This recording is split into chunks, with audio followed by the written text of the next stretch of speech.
ഞാൻ ജ്യൂസ് വാങ്ങി തന്നില്ലേ? ജ്യൂസ് കിട്ടിയില്ല. വരും. അപ്പൊ ഇംഗ്ലീഷ് പഠിക്കാൻ കുട്ടികൾക്ക് ടിപ്സ്.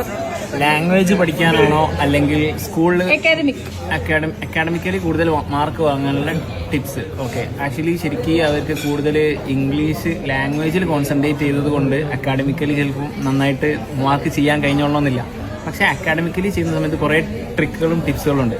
ശരിക്കും മെയിനായിട്ട് ഇംഗ്ലീഷിൽ വരുന്ന സമയത്ത് ആ ഒരു ചാപ്റ്റർ കംപ്ലീറ്റ് സ്കൂളിൽ വരുന്ന ഒരു മിസ്റ്റേക്ക് എന്ന് വേണമെങ്കിൽ പറയാം. അതായത് chapter complete line by line എടുത്തിട്ടായിരിക്കും പഠിക്കുന്നുണ്ടാവുക. പക്ഷേ അതിൻ്റെ ഒരു ആവശ്യമില്ല എന്ന് വേണമെങ്കിൽ നമുക്ക് പറയാൻ പറ്റും. കാരണം അവർക്ക് അതിൻ്റെ സമ്മറി പഠിക്കുക. ഇനി പ്രീവിയസ് ഇയർ ക്വസ്റ്റ്യൻ പേപ്പർ പൊതുവേ സ്കൂളിൽ ചെയ്യാത്തൊരു സംഭവമാണ് പ്രീവിയസ് ഇയർ ക്വസ്റ്റ്യൻ പേപ്പർ ചെയ്യിപ്പിക്കാൻ പറ്റും. അപ്പോൾ പ്രീവിയസ് ഇയർ ക്വസ്റ്റ്യൻ പേപ്പർ നോക്കിയിട്ട് അതിൽ എന്തൊക്കെ ഡിസ്കോഴ്സുകളാണ്, ഗ്രാമർ ടോപ്പിക്സ് ആണ് അതിൽ പറയുന്നത് കണ്ടു കഴിഞ്ഞാൽ അടുത്ത വർഷം ഏത് രൂപത്തിൽ വരുന്നതിനെ പറ്റി ഒരു സ്ട്രക്ചർ നമുക്ക് കിട്ടും.